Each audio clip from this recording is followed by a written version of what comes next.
committee. The committee put their heads together and they start their own thing. Hey y'all, it's Izzy Harrison and you're tapping in with the committee. What's up guys, this is Azrae Stevens and you're tapping in with the committee. Big shout out to the committee. Y'all hold it down for us. Shout out to the committee. Who I'm rocking with the committee. The committee. We committee. Some people ain't gonna like it, and some people will. What's up, everyone? Tyler DeLuca here. Welcome to the committee post-game show. I know you might be thinking, Tyler, where are the real stars? And I hate to report that the real stars aren't here. I'm calling ISO tonight because we got stuff to talk about. I got stuff on my heart that I want to talk about. So this is a conversation tonight. In the chat, we're going back and forth. I want to hear what everyone has to say throughout this show. But to begin with, let's talk about this UConn game. Number 12 UConn, number 21 Creighton. This should be a game where UConn leaves feeling really, really good on paper. That's not the case. Aubrey Griffin goes down with a non-contact knee injury, and it was confirmed by Gino post-game. It was non-contact, that the knee is very unstable, and that they'll know more after tests. But players weren't made available, which obviously we don't want to assume before those tests and everything is announced. But players were not made available post-game, which to me is not a great sign. And I'm obviously hoping for the best, but frankly, fearing the worst. So what now for UConn? Because UConn just blew out a ranked team. 94-50. That ain't something slight. Like, that's a huge win. And they just did the same. They're running through the Big East right now. The Big East is still UConn's. But now what? Because they can't catch a break, y'all. They really, really can't catch a break. And, I mean, UConn going into the season was who I thought had the best chance to win the national championship. I thought LSU was up there for obvious reasons. Ohio State was sleeper team that I had. But UConn felt like the team for me. The experience, everything. And again, injuries have run rampant in stores. And it's like, if you're a UConn fan at this point, it's like you almost, I don't want to say you become numb to it, but what do you even try and think at this point? Because it just seems like bad luck after bad luck after bad luck. It really, really does. So, obviously, like I said, all the best wishes to Aubrey Griffin. But what's next for UConn? What's next? And it's really unfortunate because, I mean, for obvious reasons, it's unfortunate. But even if we're just talking strictly basketball, Aubrey Griffin is one of my favorite players in the entire nation, in the sense that, like, I could put Aubrey Griffin, the type of player that she is, on any team, and she will find a way to be productive and find minutes on that team. She's just one of those players, whether it's rebounding, whether it's the scoring that she's been doing, several 20-point games. I think it was 6 games in double digits so far this season before this. That's a player I want on my team every time. Every single time. So now who's going to step up? Because originally it was AZ. That was the number 3. It was. And then Aubrey had some rookie games. The freshmen came in and Shade and KK Arnold. They came in. They take some of that heat off. They take some of that. Now, do you just give more to the freshmen? Or do you go to who I'm looking at? We got to page Nikki Mule. Listen, the role has changed completely with Paige Beckers returning, obviously. However, Nika is obviously a capable defender, but we need more. There has to be, at this point, with the way that this roster is ravaged by injuries, it has to be Nika. That's and obviously, like, everyone's gonna have to step up some in different ways. I think the rebounding aspect is going to be huge for them losing Aubrey. I don't know, frankly, if they have a direct replacement for that. because just the way that she rebounds is so impressive to me. I don't know if there's a 1-to-1 get in there and go fix the issue. I don't know. But I'm sick for UConn. Like I really, really am that this is how this is going. And it sucks because, like I said, this is a huge win. This is a huge win. Paige was hooping. You see right there, 24 points, 7 assists, 5 rebounds, 4 steals, 4 starters with 15-plus points. This was an incredible team win with your star player doing star things. And now it once again just feels like any momentum that they had has just been chopped down. So Gino has to dig deeper into the bench. They have big bodies that should be playing. He'll have to. At this point, there's no other choice. there's no other choice for him but to dig deeper. And I think like that'll be what makes or breaks this season. Because I'll tell you right now, like full transparency, I was watching that game before the injury, and I'm like, man, they can still win a national championship. Like, there's still improvements to make, but they're still fully capable of making those improvements, taking those steps. And my eyes were even on Nika then. Like, to take those, like, let's get back to some of that last season Nika. Now, I don't know, man. I don't know. I mean, it feels like right now the gap between them and the rest of the Big East is as massive as we have sometimes become accustomed to with UConn. Like, obviously, like they own the Big East. We know this. But I don't know, man. I'm at like a loss for, I don't know what to keep thinking about every injury that UConn has. You know what I mean? It's tough, especially after a win like that where they should be celebrating. They should be feeling amazing. And this is what cuts it down.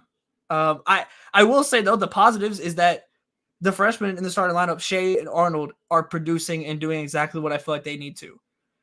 It'll be interesting to see how their responsibilities grow even more. We saw it with AZ, and we saw it in the fourth quarter of that game against Texas. Ever since then, it's just been a steady increase of everything that they do, and I've been loving it. But who's next? Who's next? That is my worry for UConn at this point, because I don't know. I don't know if I've seen if I can remember a program that has had this bad of luck with injuries to major players at that too. Like, obviously all injuries suck, but these are major contributors that are getting hurt. I don't know. I don't know if there is an explanation. I'm not smart enough to decide that, but it's incredibly unfortunate, whatever it is. So it'll be interesting to watch to see how they continue, what they do going forward, what shifts that Gino makes, if he just dives deeper into the bench head first, what this all looks like. So that'll put the eyes on. But right now, like I said, wishing the best for Aubrey Griffin. Based on Gino's demeanor and everything in the post game, it's not looking good. But we'll wait and see, and we'll be on top of it whenever the official news drops on her injury status going forward for the rest of the season. It sucks. I hate injuries, man. You had Rory and now Aubrey. Like, damn. And there's been so many players like pretty early on in this season that have had major injuries. Like Harmony Turner from Harvard. Like, I hate injuries, man. They're my least favorite thing in all sports. And I'm sure I'm not alone on that. But that game was a blowout. The next ranked game of the day turned into a blowout. Baylor and TCU. This one kind of made my head hurt, y'all. And let me tell you why. That first half was gross. I didn't like watching a second of that first half. I was not having a good time. That first half was nasty. So many turnovers. Baylor looked like they had never played against a 2-3 zone before in their entire life. Even though they were hitting threes, but it's kind of the immediate, okay, let's to get out of this 2-3, shoot them out of it. That's what everyone says. And they got the shooters. They didn't come into the second half, though. But before I dive too far into the game, I do want to paint the picture here for what this game was leading into it. Because TCU was awful last year. Like, let's just, just straight up. They were bad. They were really, really, really bad. 8-23. They came into this game 14-0. Now, granted, their best wins were against Nebraska and BYU. No ranked opponents in that non-con. But in comparison to last year, Mark Campbell went into that portal and did his thing. Absolutely did his thing when it came to quickly turning this program around and getting them to at least a mid-level area, I'd say, in the Big 12.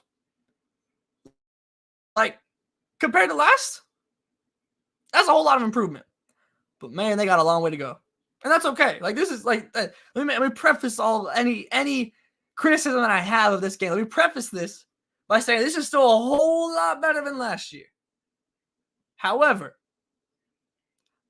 and I see y'all in the comments, Sedona wasn't doing it for me tonight. Wasn't the fadeaways. I wasn't a fan of a lot of the shot selection that she had. I mean, go be dominant. You know what I mean? Like, no, like Baylor doesn't really have a big like that. Like, they have Asia Blackwell, who is a phenomenal rebounder, but she's like 6 inches shorter than Sedona. I don't know off the top of my head, but like, it's got to be.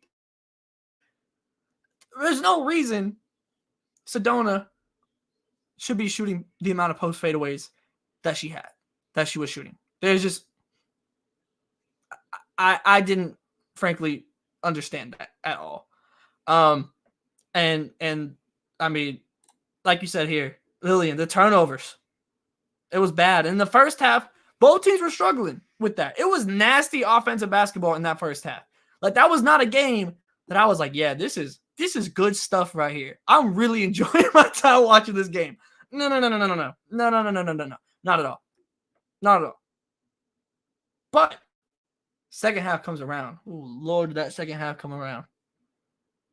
Baylor, I don't know what Baylor talked about in the halftime, but I imagine it went like, okay, nobody missed a shot for the rest of the game, and nobody let Baylor score the rest of the game. And everyone was just like, oh, okay, cool. Because keep in mind, yo, UC was scored there 71-50. TCU was up by 4 at halftime. Like, we always hear, like, you kind of hear the phrase, like, tale of two halves, whatever. This is the ultimate example of a tale of two halves. An ultimate example of it. Baylor, come on now. It was a 13-1 run in the third quarter for Baylor. And that just continued. I was like, okay, well, here's their run. TCU fight back. Because TCU is an offensive team, y'all. Madison Connor has been hooping so far this season and didn't really show up tonight.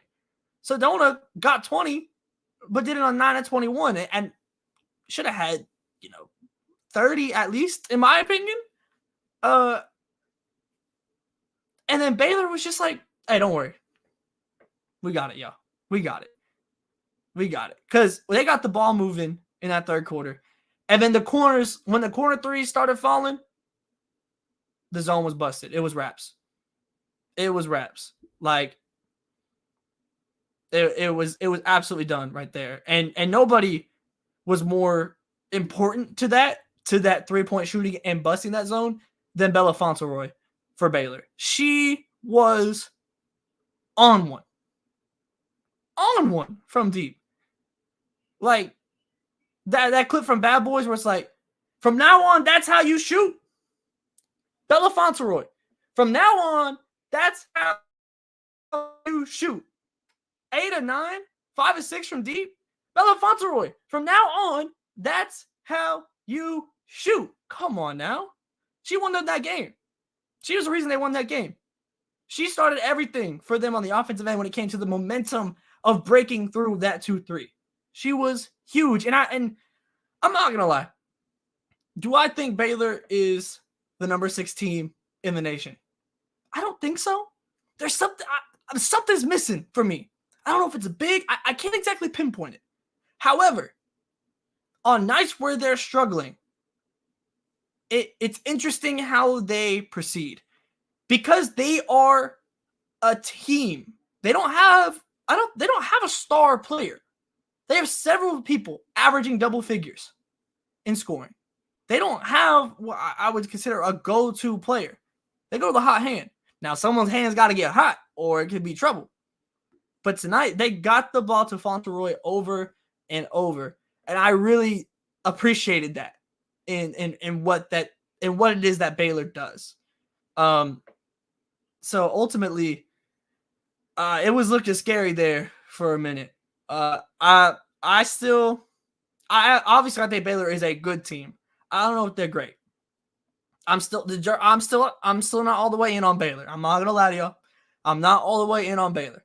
I want to see more. Obviously they have some really solid wins on their resume. They beat Texas, obviously without Roy Harmon, but Texas is still a very solid team even without Roy. Beat Utah earlier in the season. They basically just won the non-Peely minutes in that game because Peely got into foul trouble early. And now this one against a TCU team that I still think can be good and is solid, but we'll see how they continue to go within the rest of Big 12 play. Let's see. Baylor's ranking is inflated. They are vulnerable to a team with a dominant big. Zidona Prince could be that, but she took herself out with shot selection. I don't disagree with that.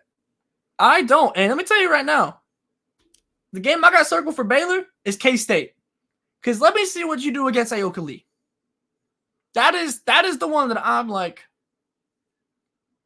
let's see how legit both these teams are. You know what I mean? So when it comes to who's going to win the conference, man, I don't know. That's a tough one because I think there's a couple ways to go about it. Do you go? I think Texas is TBD. If Madison Booker keeps playing the same way that she is, then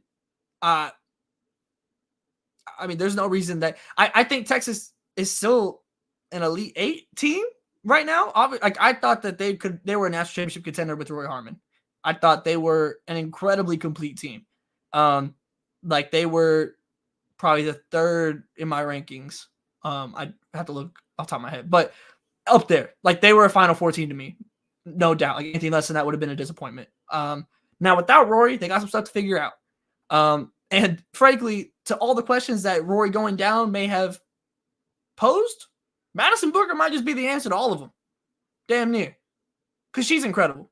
She's just another one of this freshman class that is absolutely incredible. Now, Baylor, like I said, obviously Baylor is a good team. And frankly, the Big 12 isn't the best conference.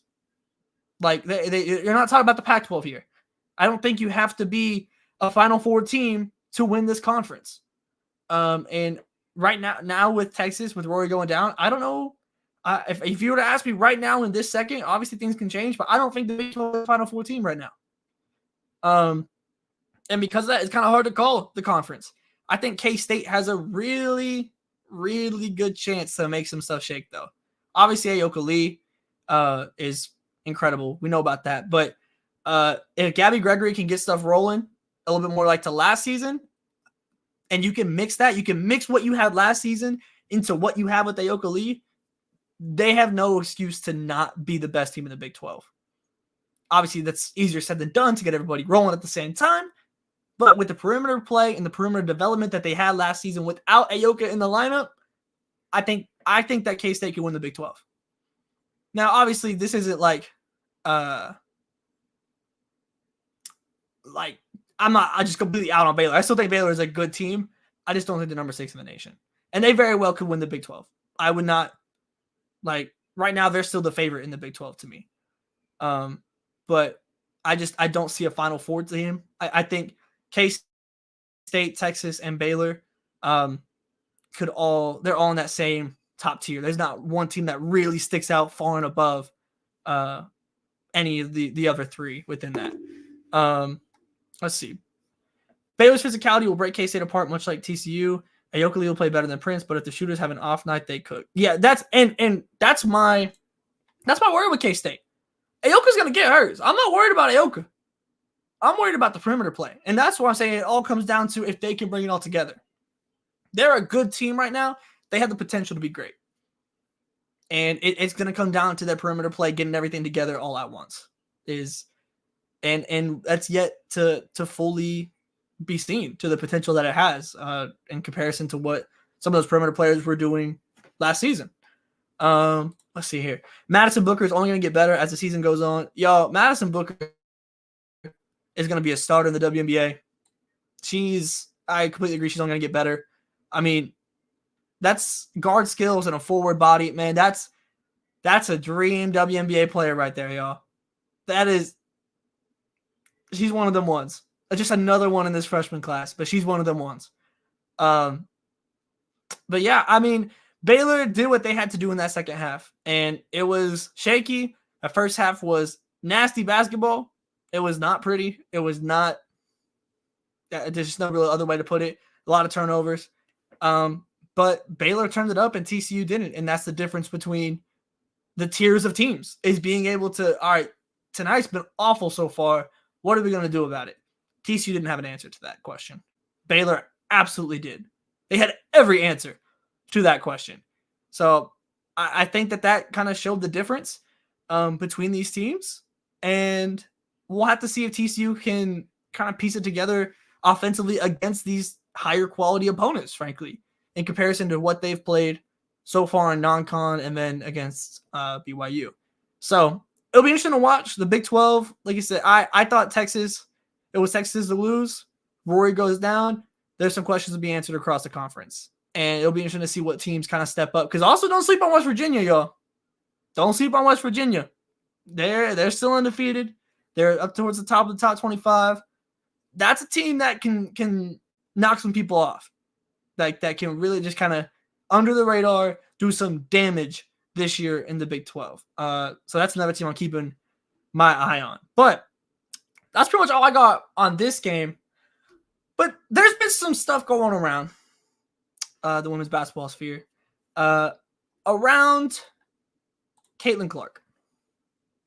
So I'm sure everyone has seen the incredible game winner from last night. Here, just in case you haven't, here is that game winner. They're going to get the ball up in time. Clark for the win. I mean, y'all. Come on. That ain't normal, y'all. That's not normal. Players don't take step back logo three. That's a huge logo. So that's doing shit. It was deep. That's a huge logo. Let me point that out. But people don't do that, y'all. That is not normal. And I think I've been seeing a lot of discourse around her efficiency and the amount of shots she's taking. And the fact that because of that, she won't be successful in the WNBA. First off, wrong. I don't think that's the case at all. Is that going to happen in the WNBA? Absolutely not. You are not taking 34 shots. That's not happening in the WNBA. And it shouldn't. Especially, presumably, when you got Aaliyah Boston on your team. That's not going to happen, y'all. That's not going to happen. So I see a lot of people talking about Caitlin Clark. And that this isn't going to fly. Because let me tell you right now. Let me ask you this. Why is she shooting that many shots? It's not her. She's giving the green light. And who gave that green light? Lisa Bluder. So if there's any, issue with the field goal attempts, which I have had in the past, because frankly, I think that Caitlin Clark's facilitating is just as impactful and skilled as her shooting. She's an incredible passer. And I don't think that gets to be amplified enough whenever you're doing this. But I also to a point, understand. Because it's Caitlin Clark. You know what I mean? So I just wanted to get it out there that whatever happens, whatever stat she put up, whatever the box score says, this does not reflect how she is going to be used in the W. That has nothing to do with any of this. And some of the discourse I've seen is just crazy to me because, yeah, she's going to get hers. She's going to get her shots up in the W, but she's not putting 34 shots up. And I promise you, she'll be used more as a facilitator and with her passing ability than she has ever been used in her entire life when you got Aaliyah Boston next to you. Come on now, y'all. I had to get that out. That's been weighing heavy on me because that's just not gonna be the case. Let's see. Coach D said, yeah, my problem with her taking that many shots is ruining the confidence of the others. And that's a valid critique. I have no issues with that. Like I said, in the past, I have been one to critique 34-shot type games. Like, I've done that. So I completely understand the critiques of that. But the people saying that this is how it's gonna be in the W and that this isn't gonna fly in the W, duh. This isn't what she's gonna be planning to do in the W. She's gonna have high shot games, of course. Like it's bound to happen when you have this type of talent. But just some of the stuff on timeline, I was like, let's be for real, y'all. Let's walk it back some. Yes, this isn't happening in the W. But I promise you it's not going to impact how amazing that she's going to be when she reaches the league. There was also another thing that's been kind of weighing on me today. It was sparked from all of the Caitlin Clark dialogue about the game win and everything. This video is from Brie Lewerke on Twitter, so shout out to her. This was ESPN today. Clark, what she's doing is amazing. And if I was going to drive from my place in Chicago to see an Iowa basketball team play, I'd drive to see the women, who I think are drawing about as many fans per game as the men in Iowa. But wouldn't you go and see, wouldn't you get in the car and ride with me to go see Caitlin Clark? Wouldn't that be worth it? Absolutely. Absolutely. I am probably speaking stupidity here when I say this, but it's based on at least reasonable thought.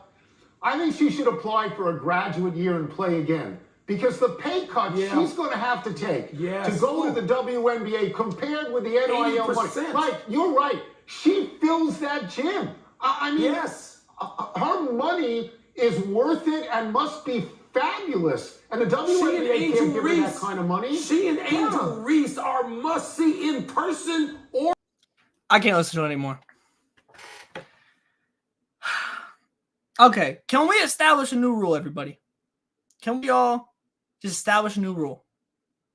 If you start off a take with, I'm probably speaking from stupidity, let's stop talking. Can we just, as a society, let's just make that happen right now. Because if you got to preface it with, I'm probably speaking from stupidity, most likely you're speaking from stupidity.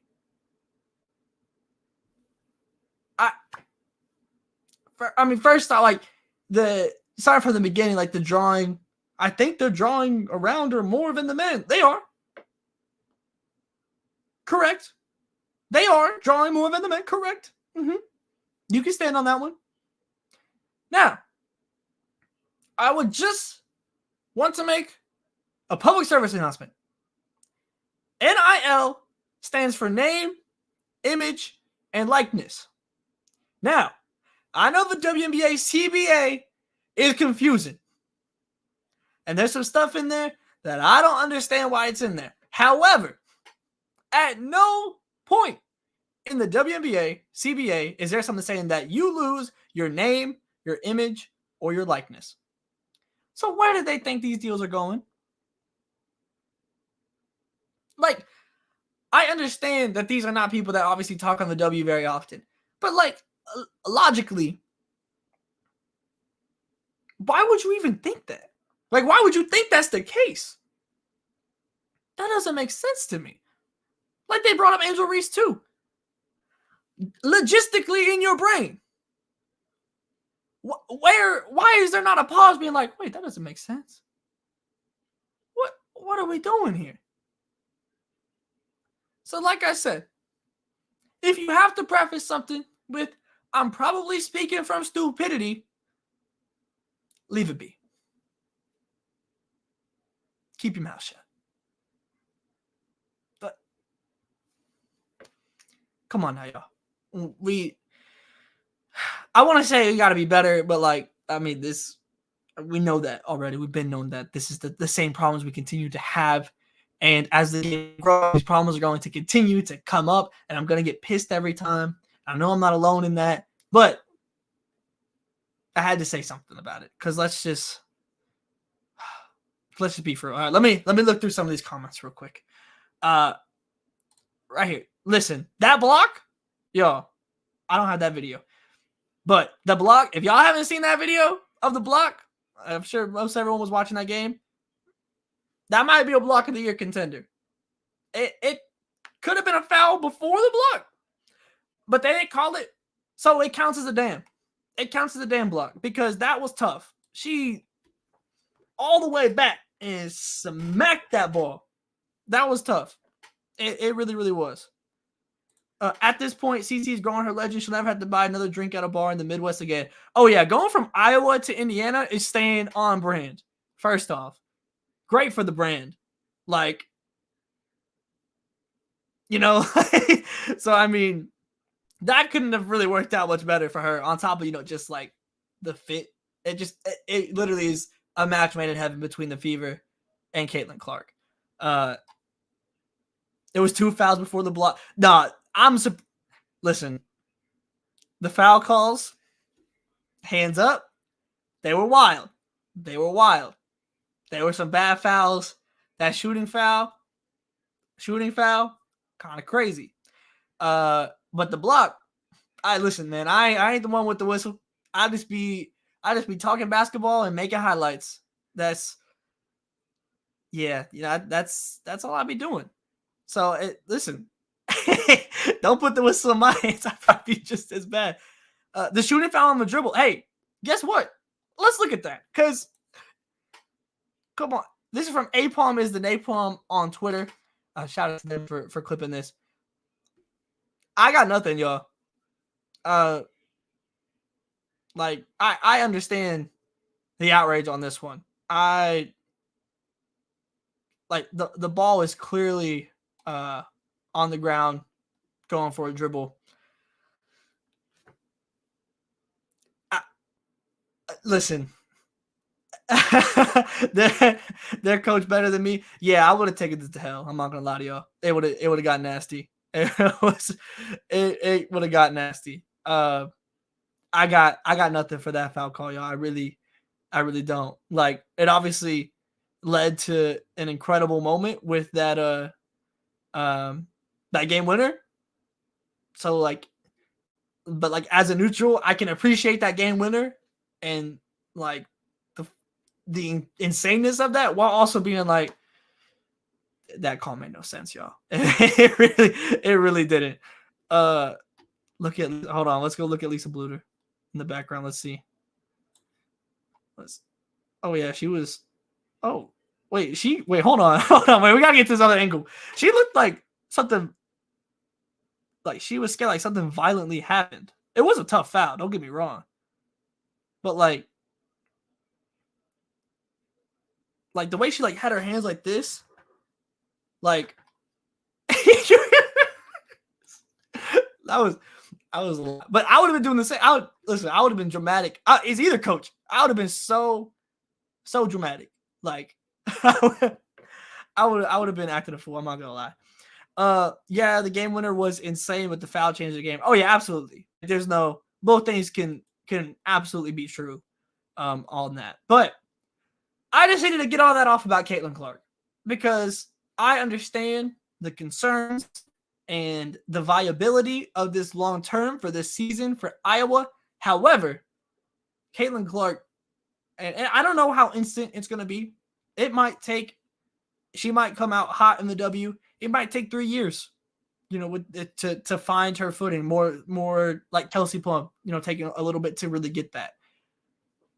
Regardless, she's gonna be all right, y'all. She's gonna find something. The passing alone is generational, and then you get into the shooting, the floor spacing that she provides. She ain't going anywhere, y'all. I mean, obviously she's not just like the name and everything, but like she ain't going anywhere, y'all. She's earned most of what she's getting. And I just saw some of that Twitter discourse, and I was like, hold on a minute. I got to get this out because some of the takes I was seeing on the timeline, y'all, they weren't rooted in hate, not logic, which I understand, and I get the hate in the sense of just that this is sports. I understand, but nah, she's going to be just fine, y'all. But I do appreciate y'all for coming to the ISO committee post game. That's going to do it for me here tonight. But make sure you guys are subscribed and that you like and you hit the bell. So anytime that we do go live, you'll be notified on everything. We'll be picking up, like, be ready. Make sure that bell is on because we're about to start. We're going to be on here a whole lot with conference play getting going and everything. Some huge games very quickly on the horizon, pretty much all across this month and going forward. So make sure y'all stay tapped in with us, and we will see y'all next time. Bye, y'all.